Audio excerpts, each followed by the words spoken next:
There is a nonprofit organization in our area which provides supportive services for veterans' families. As a matter of fact, it is just that, supportive services for veterans' families, and it's under the umbrella of Opportunity House.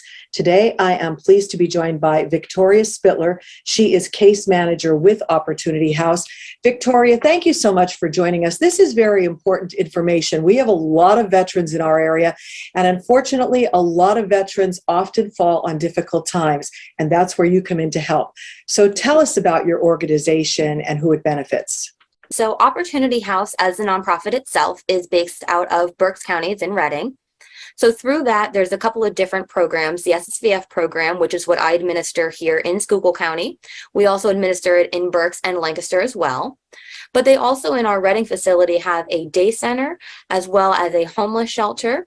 And they have some transitional housing units for people, veterans or civilians, who are just needing a short-term temporary place to stay, whether it's the homeless shelter or their transitional housing, which is a little bit longer. Through the SSVF program, which again is in our Berks, Schuylkill, and Lancaster counties, we are able to help veterans who are facing some sort of housing instability. And that could be veterans who are facing eviction. So somebody who is staying at an apartment somewhere and has an eviction notice because they can't afford their rent, or them and the landlord just don't get along for whatever reason, so the lease is violated. Or sometimes we even see that the lease term has ended and the landlord doesn't want to rent to that veteran for whatever the scenarios are. We can also assist veterans who are what we call literally homeless, and that's just that. And I kind of refer that to as the movie stereotypical homelessness. Even though in the movies it's a lot more exaggerated, it is really just that. People staying in homeless shelters, sleeping under the bridges in whatever counties they are. Not so much the cardboard boxes like you see in the movies, but literally just on a blanket in the woods, wherever they can find a spot.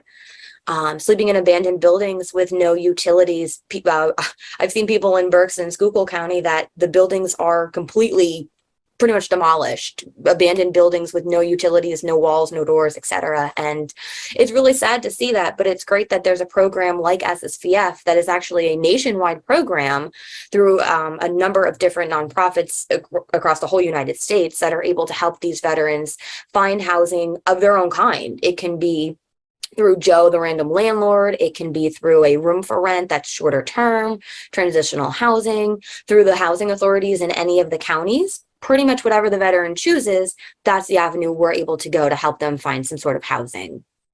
And we're talking with you in Schuylkill County, but like you said, this is available everywhere. So like Luzerne County, wherever you're watching this from, there is help available. Yes, absolutely. Any nonprofit across the United States can apply for this grant. The nonprofit would then administer the grant, handle all the money in the cases, but the money actually comes from the VA. So it is federally funded grant that any nonprofit across the United States could have.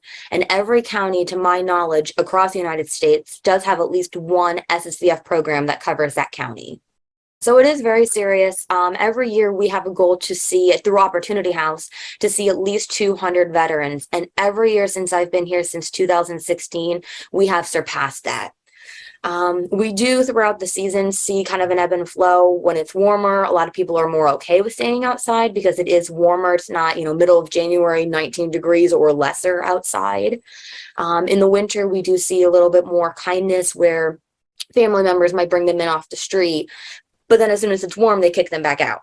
It's a never-ending cycle where there will never be enough space in shelters. There will never be enough safe, permanent, affordable housing. And that word affordable is really the biggest part because there's a lot of apartments. But a veteran with either no income or a disability income of maybe $900 a month, if they're lucky, how are you going to afford an apartment that's $700, $750? It's unreal right now what we're seeing.